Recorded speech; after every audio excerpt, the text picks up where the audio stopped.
Perkenalkan, nama saya Muhammad Hafid Faresi dari Program Studi Teknik Industri LPM 325600015.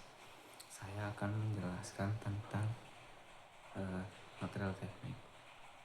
Jadi material teknik adalah suatu bahan yang dipilih dan diolah untuk menjadi suatu produk atau struktur yang memiliki fungsi tertentu. Material teknik ini tidak ada yang kuat atau super, masing-masing memiliki kelebihan dan kekurangannya.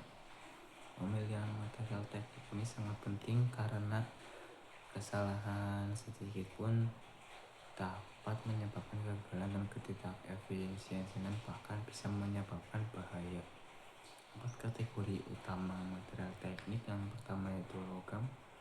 Logam itu cenderung kuat, dapat dibentuk, contohnya seperti baja, aluminium, tembaga. Logam itu cenderung korosi, kuat, berat, dan sifatnya itu tergantung cara pembuatannya atau pengolahannya. Kedua itu polimer. Polimer itu ringan, fleksibel, dan murah, contohnya seperti karet dan plastik. Kedua itu keramik. Keramik itu kuat, berat, tahan suhu tinggi, isolator listrik yang baik, contohnya porselan dan kaca. Keramik ini bersifat gatas dan mudah pecah. Yang keempat adalah komposit. Komposit itu gabungan dua material atau lebih untuk menjadikannya lebih baik. Contohnya seperti serat karbon. Serat karbon ini prosesnya lebih rumit dan mahal dari yang lainnya. Dasar logam. Logam memiliki ciri khas seperti mengkilap, konduktor listrik dan panas yang baik, tidak mudah pecah saat dibentuk, fleksibel saat dibentuk. Logam cenderung mudah mengalirkan elektron sehingga gampang bereaksi, contohnya besi yang berkarat akibat oksidasi.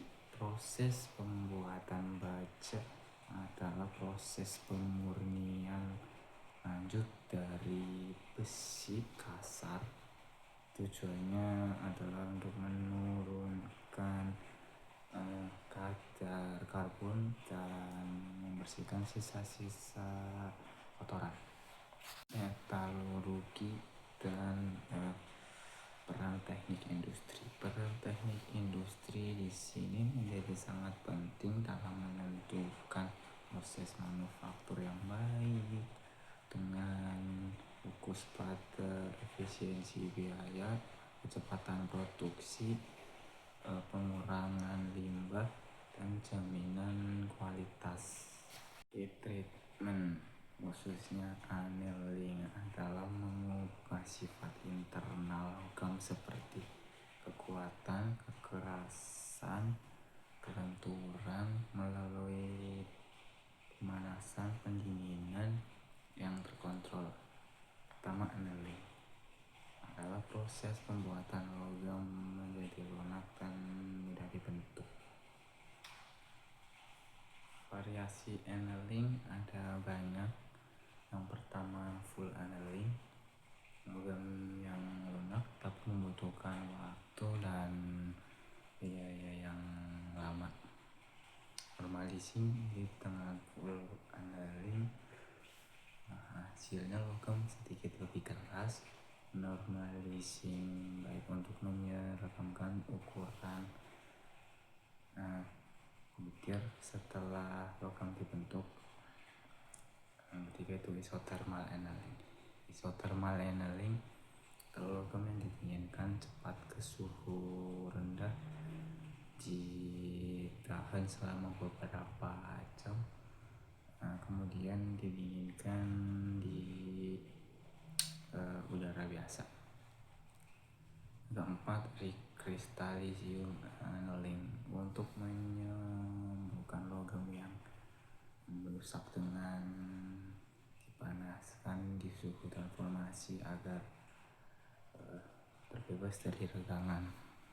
Heat treatment itu sendiri adalah seni mengatur sifat baja yang ulet dan lama melalui pemanasan dan pendinginan. Menariknya, panas dapat mengubah sifat fisik dan mekanik baja tanpa mengubah komposisi kimianya. 4 teknik utama yang lakukan panas. Pertama ada annealing, tadi didinginkan dengan perlahan agar baja melunak dan membuatnya lebih mudah dibentuk. Hasilnya lebih ulet, lentur, dan tidak mudah retak. Normalizing mirip dengan annealing, tetapi pendinginannya dilakukan di udara yang terbuka sehingga lebih cepat daripada di dalam tungku.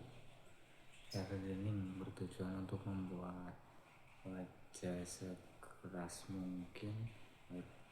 Baja dipanaskan pada suhu yang lebih rendah dari suhu kritis lalu didinginkan secara perlahan. Proses ini sedikit mengurangi kekerasan tetapi secara drastis meningkatkan ketangguhannya.